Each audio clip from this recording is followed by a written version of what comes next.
Ayan, naglabas po ng isang video ang crypto commentator na si Ginoong Austin Hilton para bigyan po ng babala at gabay ang mga XRP holders. Ang kanyang mensahe ay simple pero malalim. Kung ikaw po ay may XRP, kailangan mong maging handa.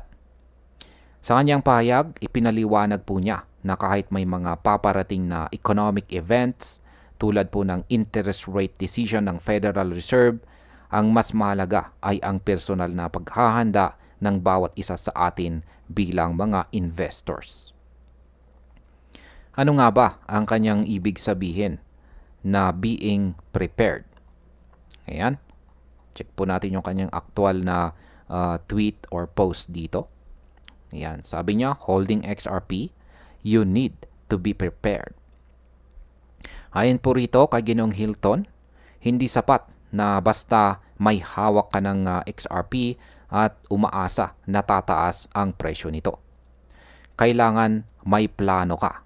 Una, dapat alam mo ang eksaktong bilang ng iyong hawak na XRP tokens. Pangalawa, dapat malinaw ang iyong average acquisition cost o kung magkano mo binili ang bawat token sa average. Pangatlo, kailangan may target price ka kung saan mo balak magbenta. Ang tatlong ito ang bumubuo ng pundasyon ng isang disciplined investment plan. Kapag malinaw po ang mga numerong ito, hindi ka madaling matinag kapag bumagsak ang presyo. Alam mo kung saan ka nakatayo at may gabay ka kung kailan ka papasok or lalabas sa market. Paano naman po makakatulong ang structured plan? Kapag may malinaw kang plano, hindi ka madaling matakot sa biglang pagbaba ng market. Hindi ka magpapanic sell dahil alam mo ang long-term strategy mo. Sinabi po ni Ginoong Hilton na ang planong ito ay magbibigay sa mga XRP holders ng kumpiyansa na manatiling kalmado kahit may market volatility. Sa madaling salita, ang structured plan ay parang mapa na nagbibigay po ng direksyon. Kung wala ka nito, para kang naglalakad sa dilim at umaasa na hindi ka madapa. Pero kung alam mo ang hawak mo, presyo ng bili at target na presyo, may gabay ka para hindi ka mawala. Ano naman ang natutunan natin sa nakaraang market conditions? Ipinaalala ni Ginoong Hilton na marami ng pinagdaanan ang crypto market, lalo na noong taong 2022 at 2023 hanggang sa bahagi po ng taong 2024. Maraming holders ang nakaranas ng matinding stress sa panahong iyon dahil bumagsak ang presyo ng karamihan sa mga coins. Pero sa kabila po nito, nakabalik din ang market at ngayon ay makikita na muli ang positibong developments. Ibig sabihin, ang pagbagsak po ng market ay bahagi lamang ng cycle. Kung may malinaw kang plano, mas madali mong matitiis ang mahihirap na panahon dahil alam mong pansamantala lamang ito. Pinapayagan ka nitong makita ang mas malaking larawan at hindi sumuko sa takot. Ngayon ay bakit po sinasabi ni Ginoong Hilton na malaki ang potensyal ni XRP? Kahit may mga pagsubok, malinaw kay Ginoong Hilton na isa sa XRP sa may pinakamalaking oportunidad sa digital asset sector. Ayon sa kanya, may potensyal po sa XRP na tumaas ng 10 times hanggang 50 times sa hinaharap. Ang ganitong prediction ay nagpapakita ng kanyang paniniwala na malayo pa ang mararating ng coin na ito. Kung mangyari nga ang 10 times or 50 times growth, ibig sabihin ay malaki po ang kikitain ng mga may hawak ng XRP na may disiplina at tamang strategy.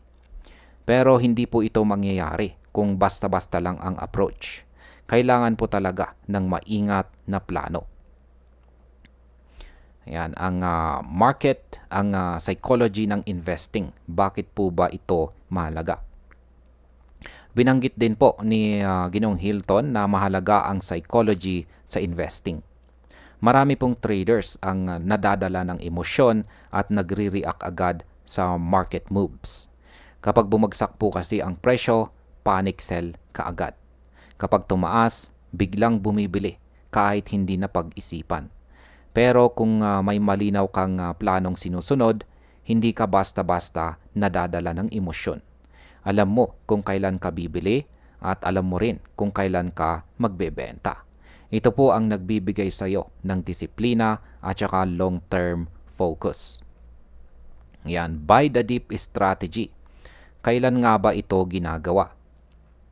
Isa po sa kanyang payo ay ang pagiging komportable sa market volatility at pag-buy or pagbili sa panahon ng mga dips.